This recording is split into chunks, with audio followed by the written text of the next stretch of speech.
विश्व में अमेरिकी वर्चस्व।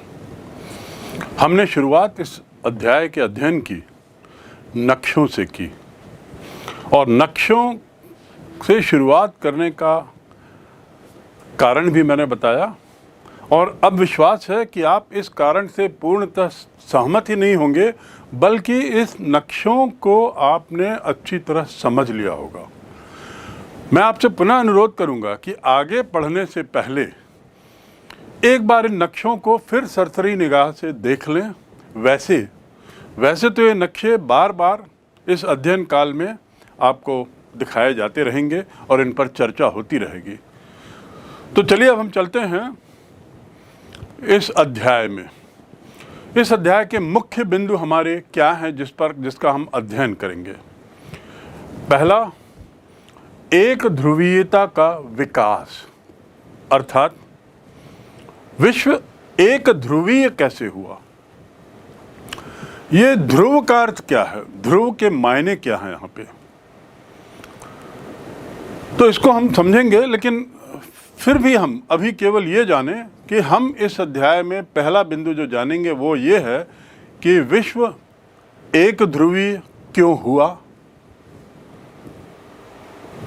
कैसे हुआ और इसके क्या परिणाम हुए। विश्व एक ध्रुवीय क्यों हुआ, कैसे हुआ और इसके क्या परिणाम हुए, ये हमारा पहला बिंदु होगा। दूसरा, अफगानिस्तान जो भारत का पड़ोसी देश है उसकी समस्या, और इस समस्या का अध्ययन करते हुए हम देखेंगे कि एक ध्रुवीय विश्व ने कैसे इस समस्या को बढ़ा दिया और या कैसे इस समस्या को खड़ा कर दिया। तो अफगानिस्तान समस्या क्या है, उसके क्या परिणाम हुए, ये हमारा दूसरा बिंदु। उसके बाद हम देखेंगे प्रथम खाड़ी युद्ध। प्रथम खाड़ी युद्ध क्या है। खाड़ी मैंने आपको बताया पर्शियन गल्फ, आपको याद होगा नक्शे में, वहाँ पर एक युद्ध हुआ था जिसे कहते हैं पहला युद्ध, प्रथम खाड़ी युद्ध। खाड़ी युद्ध क्यों हुआ, इसके क्या कारण थे और इसके क्या परिणाम हुए, ये हमारा अगला बिंदु होगा। उसके बाद अगला होगा 9/11 के विरुद्ध प्रतिक्रिया और इराक पर आक्रमण। मैं पुनः दोहरा दूं, 9/11 के विरुद्ध प्रतिक्रिया और इराक पर आक्रमण, यानी दो बिंदु इसमें जुड़े हुए हैं। 9/11 क्या है।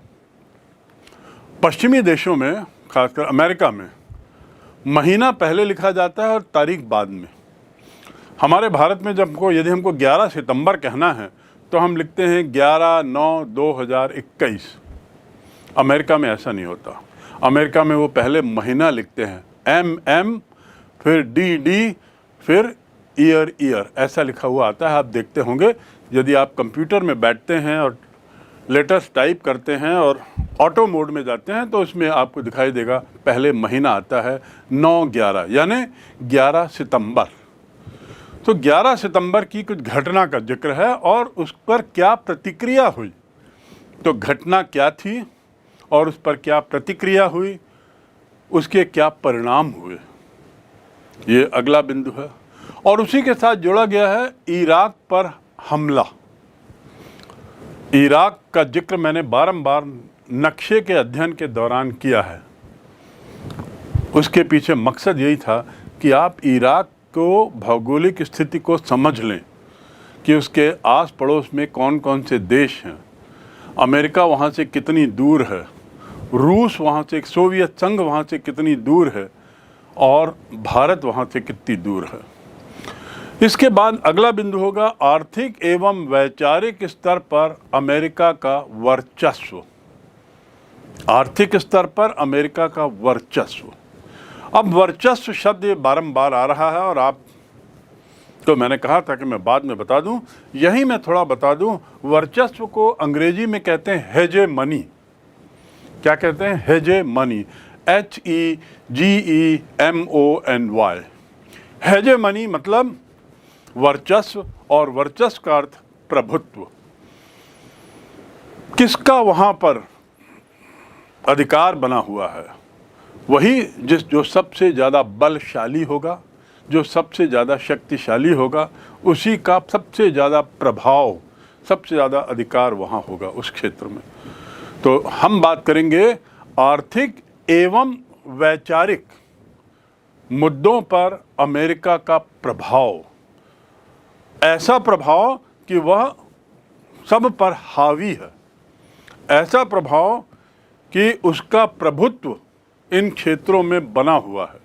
तो उसके वर्चस्व की बात करेंगे। दूसरे शब्दों में हम जानेंगे कि अमेरिका का प्रभाव क्यों हुआ।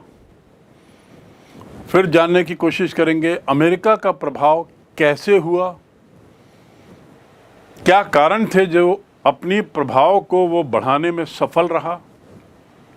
फिर तीसरा हम जानेंगे कि हम कैसे जानें कि अमेरिका का प्रभाव इन क्षेत्रों पे बढ़ा, यानी कुछ घटनाओं का जिक्र हम करेंगे जो ये साबित करेंगी कि ये अमेरिका के वर्चस्व को बताता है, अमेरिका के प्रभाव को, अमेरिका के दबदबे को। वर्चस्व का अर्थ दबदबा भी समझ सकते हैं आप। अमेरिका के दबदबे को बताता है, अमेरिका के प्रभाव को बताता है। इसी तारतम्य में अगला बिंदु होगा कि अमेरिका का प्रभाव तो बढ़ा, अमेरिका के वर्चस्व के कारण हमने जाने और उसके उदाहरण भी हमने देखे, लेकिन साथ ही क्या ये उसका वर्चस्व अनचैलेंज है? क्या किसी तरह की चुनौती उसको नहीं मिल रही है? क्या दूसरे देश कोई उसका विरोध नहीं कर रहे हैं? तो पहला तो ये जानेंगे कि क्या उसे कुछ चुनौतियां मिल रही हैं या ये वर्चस्व अनकंट्रोल्ड है, असीमित है, किसी तरह का विरोध नहीं है। पहले ये जानने की कोशिश करेंगे। उसके बाद ये जानेंगे कि कौन कौन से देश किस किस तरीके से ये चुनौतियां दे रहे हैं।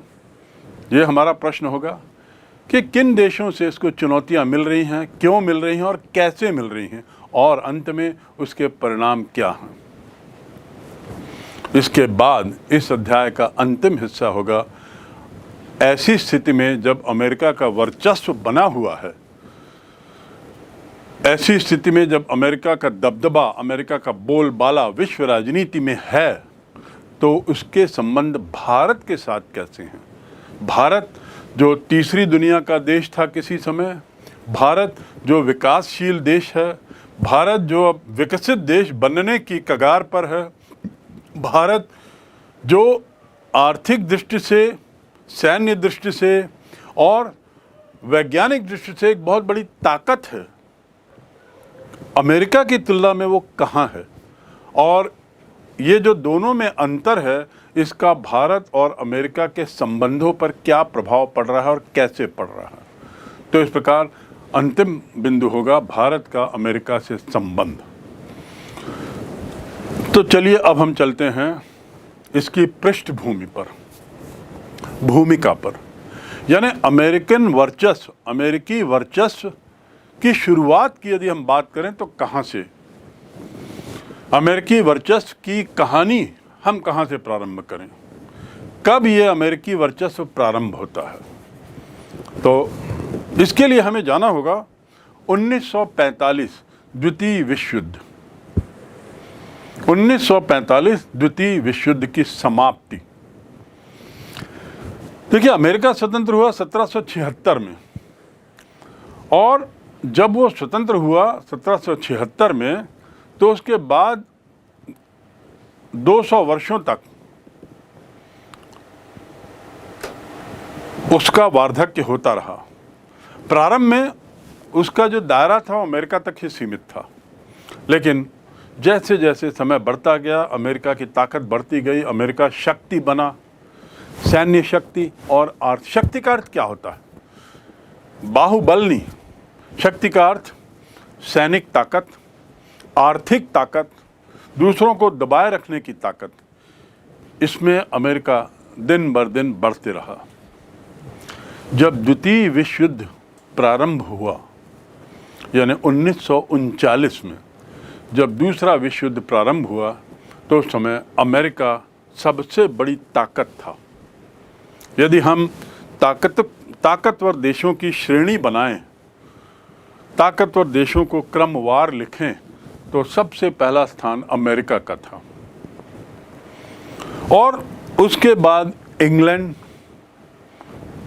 जर्मनी, फ्रांस, फिर सोवियत संघ, इटली आदि आदि आते थे। पर महत्वपूर्ण बात यह है, अमेरिका का स्थान पहला था और सोवियत संघ का स्थान नीचे था। बीच में और 5, 6, 7 देश उससे ज़्यादा ताकतवर थे। सोवियत संघ आधुनिक रूप में तो 1917 में ही बना, अमेरिका 1776 में और सोवियत संघ 1924 में।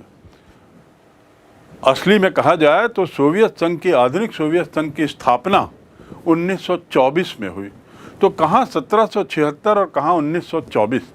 तो सोवियत संघ एक नव राष्ट्र था, एक नया नया राष्ट्र पनप रहा था और बढ़ते जा रहा था। अंदर अपने देश के अंदरूनी समस्याओं को सुलझाते हुए वह एक ताकतवर देश बनने का प्रयास कर रहा था। और द्वितीय विश्व युद्ध के प्रारंभ होते होते मात्र 20 वर्ष पुराना नव गठित देश सोवियत संघ एक ताकत बन चुका था, लेकिन फिर भी करीब उसका क्रम 6वां 7वां था। बीच में इंग्लैंड, फ्रांस, जर्मनी आदि थे। अब विश्व युद्ध शुरू होता है, उसके बाद 1945 में विश्व युद्ध समाप्त होता है। जब विश्व युद्ध की बात करते हैं तो आपको ये जानना चाहिए कि यह विश्व युद्ध वास्तव में एक विश्व युद्ध था जिसने दुनिया के अधिकतर देशों को युद्ध में ढकेल दिया था। प्रथम विश्व युद्ध तो था, उसको भी विश्व युद्ध कहते हैं। ये प्रथम विश्व युद्ध भी विश्व युद्ध था, लेकिन इसका दायरा बहुत सीमित था। इसने दुनिया के सभी देशों को प्रभावित नहीं किया। प्रथम विश्व युद्ध मूलतः पश्चिमी यूरोप में ही हुआ। पश्चिमी यूरोप यानी वही इंग्लैंड, फ्रांस, जर्मनी का क्षेत्र, वहीं पर यह सीमित रहा। लेकिन चूंकि कई बड़ी बड़ी ताकतें पश्चिमी यूरोप के उन देशों में युद्ध में अपने को झोंक दी थी, इसलिए पूर्व के युद्धों की तुलना में इसे एक बहुत बड़ा युद्ध मानते हुए विश्व युद्ध का दर्जा दिया गया, क्योंकि इसमें कई देश इन्वॉल्व थे, कई देश इसमें उलझ गए, झुलस गए।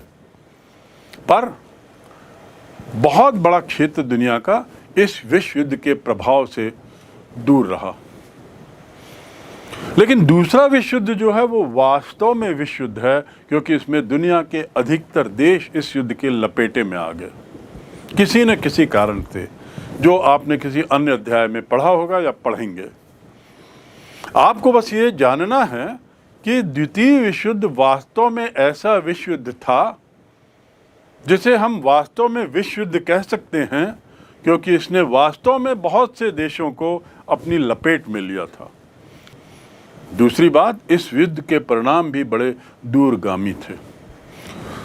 विश्व युद्ध समाप्त होता है और वही पश्चिमी यूरोप के क्षेत्र में सबसे ज़्यादा लड़ाइयाँ लड़ी जाती हैं, लेकिन अन्य क्षेत्रों में भी, अफ्रीका में भी लड़ाई हुई, भारत में भी विश्व युद्ध का असर हुआ, दुनिया के सभी देशों में हुआ, लेकिन ये युद्ध भी यहाँ केंद्रित था, इन क्षेत्र में, पश्चिमी यूरोप में काफ़ी लड़ाइयाँ लड़ी। और ऐसा कुछ हुआ कि इस युद्ध के बाद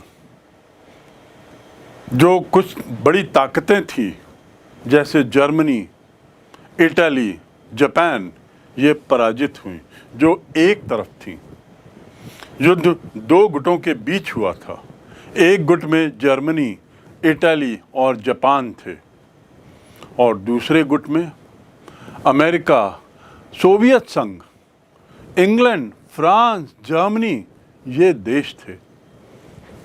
मैं पुनः दोहरा दूं कि द्वितीय विश्व युद्ध में दुनिया दो गुटों में बटी थी। एक गुट तो बड़ा छोटा था, लेकिन वो भी ताकतवर देशों का था। जर्मनी हिटलर का, इटाली मुसोलिनी का, और जापान वहाँ के राजा हिरोहितो का। तो ये तीन देश एक तरफ, एक और दूसरी तरफ इनका सामना था अमेरिका, सोवियत संघ, इंग्लैंड, फ्रांस, इन लोगों की कंबाइंड फौज से, इन लोगों की कंबाइंड ताकत के सामने ये तीन देश लड़ रहे थे। 1945 की लड़ाई में जब लड़ाई समाप्त हुई तो ये तीन देशों को पराजित किया गया और अमेरिका, इंग्लैंड आदि विजयी हुए। भारत ने भी इंग्लैंड का पक्ष दिया, यानी भारत ने भी दूसरे गुट की तरफ समर्थन दिया, दूसरे गुट को समर्थन दिया, विजयी गुट को समर्थन दिया, क्योंकि ये लड़ाई का मुद्दा जो लाया गया वह था डेमोक्रेसी। अमेरिका, इंग्लैंड, फ्रांस ये सब देश क्या थे? डेमोक्रेटिक, लोकतंत्रीय देश थे, और भारत भी लोकतंत्र की कल्पना कर रहा था। भारत उस समय स्वतंत्रता की कगार पर था। महात्मा गांधी का राष्ट्रीय आंदोलन अपनी चरम सीमा पर पहुंच चुका था और अंग्रेज मान चुके थे कि हमें भारत छोड़ना पड़ेगा, और भारत भी तय कर चुका था कि वह भी एक लोकतंत्री देश होगा। इसीलिए भारत इस खेमे के साथ था, और भारत तो अंग्रेज़ों का गुलाम था, तो निश्चित रूप से जिधर अंग्रेज उधर हमें जाना था। ये हमारी कुछ हद तक विवशता भी थी। तो खैर, जब लड़ाई समाप्त होती है तो विजयी देश और पराजित देश, उनकी ताकत को यदि देखा जाए तो हम पाते हैं कि विजयी देशों की श्रेणी में अमेरिका अभी भी प्रथम रहा। उसकी आर्थिक ताकत और सैन्य ताकत अभी भी पहले नंबर पे बनी रही। उसका कारण क्या था कि अमेरिका जो है वो दो तरफ महासागरों से घिरा हुआ है। अमेरिका जो है वो अन्य देशों से बहुत दूर है, और उस समय मिसाइल और ऐसी इस ढंग की चीज़ें नहीं थी जिससे हजारों मील दूर हमला किया जा सके। तो इस प्रकार अमेरिका युद्ध के दुष्प्रभावों से काफ़ी कुछ बचा रहा।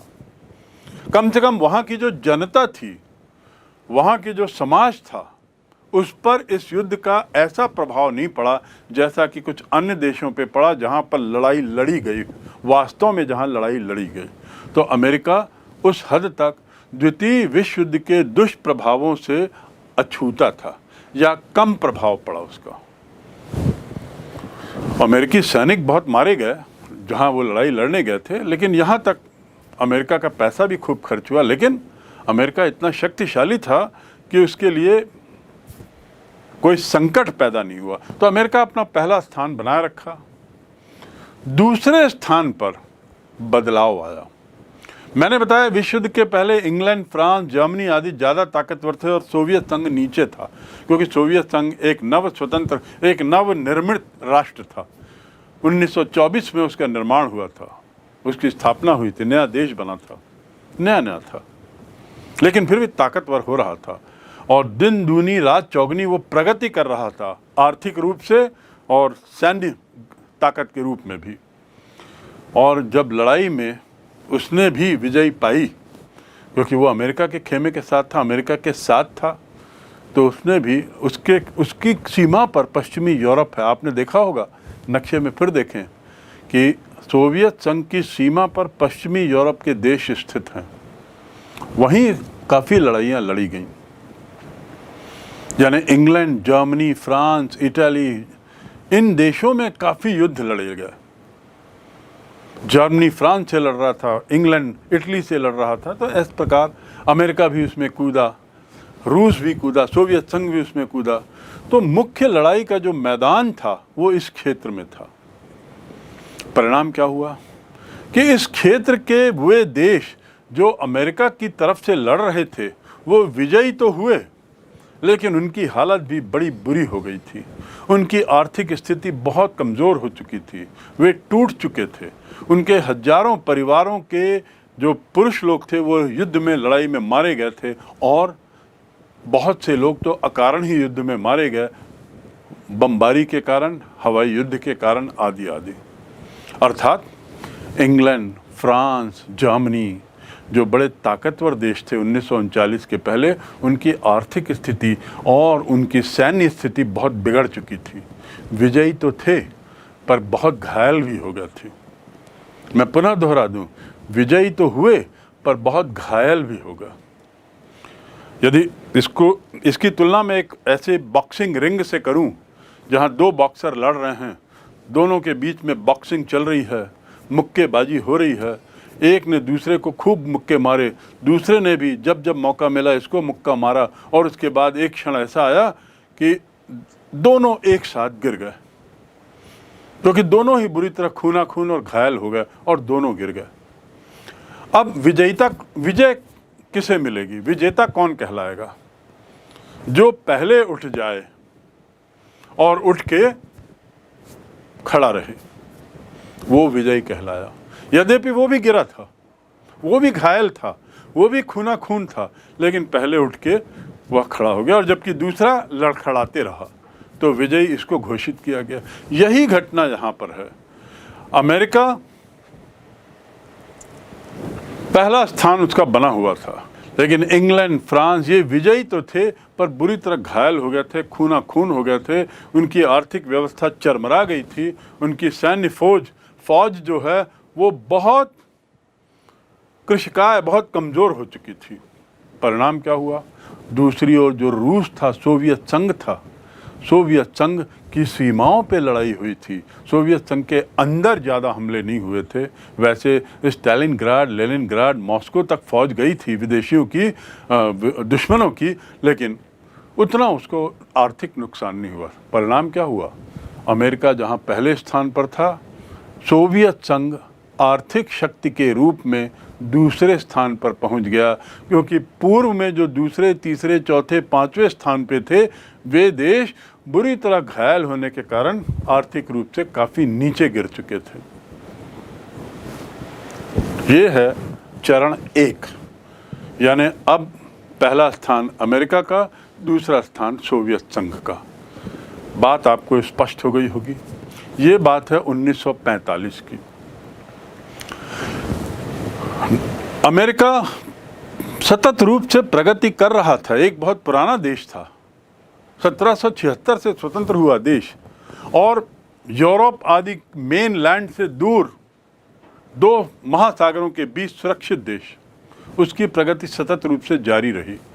आर्थिक प्रगति, वैज्ञानिक प्रगति, सैन्य प्रगति, सामाजिक प्रगति आदि आदि।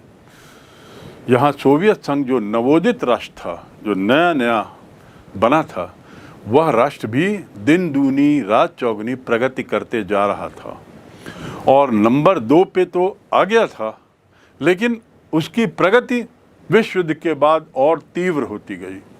वह भी एक ताकतवर देश बन गया, और 1945 के बाद 1950 आते आते वह अमेरिका की ताकत को चैलेंज करने लगा। क्या करने लगा? अमेरिका की ताकत को चैलेंज करने लगा। पहले और दूसरे स्थान के बीच की जो बहुत बड़ी दूरी थी अमेरिका और सोवियत संघ के बीच, वो दूरी भी कम होने लगी। अमेरिका की जो प्रगति की दर थी वो जो थी वो थी, लेकिन सोवियत संघ के प्रगति की दर बहुत तीव्र थी। तो सोवियत संघ महाशक्ति बनने की दौड़ में, सबसे बड़ी ताकत बनने की दौड़ में, नंबर 1 स्थान पाने की दौड़ में सतत रूप से बड़ी तेजी से बढ़ रहा था। और इस प्रकार हम देखते हैं अमेरिका के मन में चिंता होती है, अमेरिका को तनाव होता है, अमेरिका परेशान होता है, और सोवियत संघ बढ़ते चला जा रहा है, प्रगति करते चला जा रहा है। इन दोनों के बीच की जो दौड़ है, पहले स्थान के लिए दौड़, किस चीज़ का पहला स्थान? आर्थिक ताकत बनने के लिए, विश्व की शक्ति बनने के लिए, महाशक्ति बनने के लिए। उस दौड़ में दूरियां कम होने लगी दोनों के बीच में, और जब दूरियां कम होती हैं तो तनाव बढ़ता है। इस बढ़ते तनाव का परिणाम क्या हुआ कि दोनों महाशक्तियों के बीच में महाशक्ति बनने की जो दौड़ चली, उसने दुनिया को बहुत परेशान कर दिया। अपनी अपनी ताकत बढ़ाने के चक्कर में, अपनी अपनी ताकत बढ़ाने के प्रयास में अमेरिका और सोवियत संघ ने अन्य देशों को अपने अपने खेमे में मिलाना शुरू किया, अपने अपने गुट में मिलाना शुरू किया, और अमेरिका के गुट का क्या नाम था? नाटो। उसने नॉर्थ अटलांटिक ट्रीटी ऑर्गेनाइजेशन के माध्यम से धीरे धीरे कई देशों को अपने गुट में मिलाया और 1949 में उसने ये संधि पहली बार की 12-15 देशों के साथ। और इस प्रकार अमेरिका का जो प्रभाव था वो अमेरिका तक सीमित नहीं था, अब ये 12-15 देशों तक सीमित था। और इस संधि में क्या प्रावधान था? बहुत महत्वपूर्ण बात जो आपको समझने की है वो ये है, इस संधि में ये प्रावधान था कि हम 12-15 देशों में यदि किसी भी एक देश पर किसी दूसरे देश ने हमला किया तो उसे हम सब पर हमला माना जाएगा और हम लोग इसकी प्रतिक्रियात्मक कार्रवाई करने के लिए स्वतंत्र रहेंगे। एक तरीके से अमेरिका ने ये संधि करके सोवियत संघ को एक तरीके से बड़ा झटका दिया। अमेरिका ने बताया कि उसका प्रभाव इन 12-15 देशों तक फैला हुआ है और इनमें से किसी को भी यदि तुमने छूने की कोशिश की, किसी पर भी हमला करने की कोशिश की, तो हम सब लोग एक साथ इसका जवाब देंगे।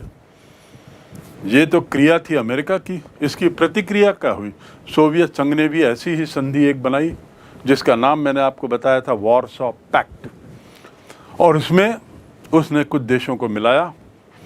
और वो देश कौन से थे? मैंने बताया Bulgaria, Romania, Czechoslovakia, Poland, Hungary आदि आदि। इस प्रकार पूरा विश्व जो है वो 2 ध्रुवों में बट गया। 2 ध्रुव, केंद्र, ध्रुव अर्थात केंद्र, 2 खेमे में बट गया। अब खेमे में बटने के बाद क्या हुआ? दोनों के बीच में एक तरीके से बहुत कड़वाहट आने लगी, बहुत तनाव, बहुत शंका, क्योंकि अमेरिका अपना वर्चस्व, अपना प्रभाव बनाए रखना चाहता था, सोवियत संघ उसको तोड़ के ऊपर बढ़ना चाहता था। यही कहलाती है वर्चस्व की लड़ाई। क्या कहलाती है? वर्चस्व की लड़ाई, सुप्रीमेसी की लड़ाई, महाशक्ति बनने की लड़ाई, सबसे ज़्यादा ताकतवर बनने की लड़ाई। यही वर्चस्व की लड़ाई थी। अमेरिका अपना वर्चस्व बनाए रखना चाहता था, सोवियत संघ अपने वर्चस्व को बढ़ाना चाहता था। इन दोनों के बीच में तनाव हुआ और ये तनाव लगभग 45 वर्षों तक चला। 1945 से 1990 तक चला ये तनाव। इन 45 वर्षों में इस तनाव को लेकर कई बार ऐसी स्थितियां हुई कि ऐसा लगा कि अब तब इन दोनों देशों के बीच या इन दोनों खेमों के बीच अगला युद्ध छिड़ जाएगा। क्या लगा कि जब अब तब किसी भी दिन इन दोनों के बीच में अगला युद्ध छिड़ जाएगा और अगला युद्ध यदि छिड़ा तो वो तृतीय विश्व युद्ध कहलाएगा। और शायद ये विश्व युद्ध इतना घातक होगा क्योंकि अब तो परमाणु औजार भी आ चुके थे, परमाणु बम आ चुके थे, तो शंका थी कि ये इतना खतरनाक होगा विश्व युद्ध कि पूरी दुनिया समाप्त हो जाएगी, भस्म हो जाएगी, तबाह हो जाएगी। ये शंका थी। अल्बर्ट आइंस्टीन, जिनका नाम आपने सुना होगा, प्रसिद्ध वैज्ञानिक, उन्होंने तो यहाँ तक कह दिया, जो स्वयं परमाणु बम की थ्योरी के आविष्कारक माने जाते हैं, परमाणु बम की थ्योरी के आविष्कारक, E=mc²। उनका यहाँ तक कहना था कि यदि तीसरा विश्व युद्ध होता है तो तीसरे विश्व युद्ध के परिणाम इतने भयंकर होंगे कि दुनिया पूरी तबाह हो जाएगी और ये पूरा मानव सभ्यता का विनाश हो जाएगा। और चौथा विश्व युद्ध यदि कभी होता है तो धनुष बाणों से होगा। चौथा युद्ध यदि होता है तो धनुष बाण हथियार होंगे। तात्पर्य ये कि तीसरा विश्व युद्ध इतना भयंकर होगा, इसकी शंका सबको थी कि सब लोग तबाह हो जाएंगे। आखिर क्यों नहीं थी शंका? क्योंकि सबके पास परमाणु हथियार थे, कई देशों के पास परमाणु हथियार आ गए थे और परमाणु हथियारों का परिणाम तो हमने द्वितीय विश्व युद्ध की समाप्ति के लिए जो परमाणु बम जापान पे गिराए गए थे उससे हमने देख लिया था। मतलब ये हुआ कि इस शंका के चलते सभी देश कोशिश कर रहे थे लड़ाई ना हो, बस अमेरिका और सोवियत संघ के बीच पहला स्थान पाने के लिए, महाशक्ति बनने के लिए, वर्चस्वता को बनाने के लिए दौड़ तो चल रही थी। अमेरिका उसमें बहुत आगे था, लेकिन रूस, उसके सोवियत संघ उसके पीछे पीछे चलते हुए उसके निकट होते जा रहा था। इस निकटवर्ती इस कम दूरी का होना अमेरिका के लिए चिंताग्रस्त का विषय हो गया था, चिंता का विषय हो गया था, और सोवियत संघ सतत रूप से प्रगति कर रहा था। ख्याल रखें, सोवियत संघ महाशक्ति था, लेकिन अमेरिका से कई गुना पीछे था। महाशक्ति वो मूल रूप से एक सैनिक ताकत के रूप में हो गया था। उसने करोड़ों करोड़ों डॉलर्स खर्च किए थे अपनी सैनिक ताकत को बढ़ाने के लिए, क्योंकि उसे पता था कि अमेरिका को यदि हमें चैलेंज करना है तो अपनी सैन्य क्षमता को बढ़ाना होगा, सैनिक ताकत को बढ़ाना होगा। और इसलिए उसने हर कीमत पर अत्यधिक पैसा सैन्य विस्तार में खर्च किया। इसका परिणाम क्या हुआ कि इन दोनों के बीच में जो कोल्ड वॉर, जो शीत युद्ध जो मैंने नाम दिया है, वो लगातार उसका दायरा बढ़ने लगा। दोनों के बीच में तनाव बढ़ने लगा, दोनों के बीच में शंकाएं बढ़ने लगी। दोनों इस बात के प्रति सजग थे कि वे एक दूसरे पर हमला ना कर बैठें। कई बार ऐसी स्थिति आई कि दोनों देश या खेमे आमने सामने हो गए, दुनिया के किसी किसी क्षेत्रों में किसी बात को लेकर, कई मुद्दों को लेकर, लेकिन आमने सामने हुए पर हथियार नहीं चलाए। कारण वही बात, इस बात का भय कि हम दुश्मन का तो विनाश कर देंगे, उसके साथ हमारा भी विनाश होगा। इस भय ने उन्हें लड़ाई लड़ने से रोके रखा, लेकिन हथियारों की लड़ाई से रोका, पर जुबानी लड़ाई लगातार चलती रही, जो मीडिया के माध्यम से, जो रेडियो के माध्यम से, माइक के माध्यम से एक दूसरे पर आरोप प्रत्यारोप, एक दूसरे पर लांछन, एक दूसरे पर कटाक्ष करने तक सीमित रही। पर इन सब से भी तनाव तो हुआ। तो एक और जहां ये तनाव बढ़ते जा रहा था और विश्व बार बार युद्ध की कगार पर आकर फिर रुक जाता था, संभल जाते थे देश, लड़ाई लड़ने से अपने को दूर रख लेते थे, वास्तविक लड़ाई लड़ने थे। दूसरी ओर सोवियत संघ के अंदर स्थितियां कुछ दूसरी थीं। वो महाशक्ति था, महाशक्ति बन भी रहा था, अमेरिका के निकट सैन्य मामलों में पहुंच रहा था दौड़ में, लेकिन आर्थिक मामलों में सोवियत संघ का अंदरूनी ढांचा उस हद तक कमजोर था। सोवियत संघ के अंदर की जनता परेशान होने लगी थी, सोवियत संघ के अंदर की आर्थिक स्थिति कमजोर हो चली थी, और दूसरी ओर अमेरिका की आर्थिक स्थिति को देखकर सोवियत संघ के अंदर की जनता अमेरिकी उदाहरण को लेकर चलना चाहती थी। परिणाम क्या हुआ कि धीरे धीरे सोवियत संघ के अंदर का बढ़ता विद्रोह ऐसा रूप लेता है कि 1990 आते आते सोवियत संघ टूट जाता है, सोवियत संघ का विघटन हो जाता है। सोवियत संघ 15 देशों में बट जाता है, और उसमें से एक देश जिसे रूस कहते हैं या रशिया कहते हैं, वह सोवियत संघ का उत्तराधिकारी देश बनने लगता है। यानी सोवियत संघ की जो ताकत थी, सोवियत संघ जो नंबर 2 था, अब सोवियत संघ के स्थान पर रूस, जो सोवियत संघ का एक हिस्सा था, वह अब प्रयास करता है कि वह एक महाशक्ति बने और अमेरिका की वर्चस्वता को तोड़े। अमेरिका की जो पूरी दुनिया में जो उसका जो दबदबा है, उसका वो सतत रूप से विरोध करता रहे। सोवियत संघ के विघटन का सबसे महत्वपूर्ण, ये घटना कब की है विघटन की? 1990 की। जैसे 1990 आता है, आते आते सोवियत संघ टूटता है, और जैसे ही सोवियत संघ टूटता है, जो 2 खेमे हैं वो एक खेमे में बदल जाता है, क्योंकि सोवियत संघ टूटा तो एक ध्रुव समाप्त हुआ, एक ध्रुव समाप्त हुआ तो दूसरा ध्रुव बचा, और वह था अमेरिका, अमेरिका और अमेरिका। यही अमेरिकन वर्चस्व कहलाता है।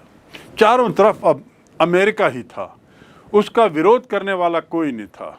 उसको चैलेंज करने वाला कोई नहीं था, कोई ऐसी ताकत नहीं बची थी जो उसका विरोध कर सके, उसे चैलेंज कर सके। तो इस प्रकार हमने थोड़ा पृष्ठभूमि को समझने की कोशिश की है और हम ये जान लें कि सोवियत संघ के विघटन का सबसे महत्वपूर्ण परिणाम क्या था? अमेरिका का बढ़ता दबदबा, बढ़ता प्रभाव। शीत युद्धकालीन द्विध्रुवीय व्यवस्था जिसकी मैंने चर्चा की है, शीत युद्ध के काल की 1945 से 1990 जब दुनिया दो ध्रुवों में थी, तो साम्यवादी गुट जो है यानी सोवियत संघ का गुट, वो अमेरिका के पूंजीवादी विचारधारा को भी चैलेंज कर रहा था। और ऐसा चैलेंज करते हुए एक तरीके से वो अमेरिका की वर्चस्वता को संतुलित करने की कोशिश कर रहा था। एक तरह से वो कोशिश कर रहा था कि अमेरिका इतना ताकतवर ना हो जाए कि वो पूरी दुनिया पे बुरी तरह हावी हो जाए। तो सोवियत संघ का अस्तित्व एक तरीके से संतुलन का काम कर रहा था। सोवियत संघ का अस्तित्व संतुलन का काम कर रहा था, विश्व सत्ता में संतुलन, विश्व की ताकतों में संतुलन बनाए रखने का काम कर रहा था। दुर्भाग्य से सोवियत संघ का विघटन 1991 में हो गया और इस प्रकार जो दूसरे घटनाक्रम हुए वो कुछ दूसरी दिशा की ओर बढ़ चले।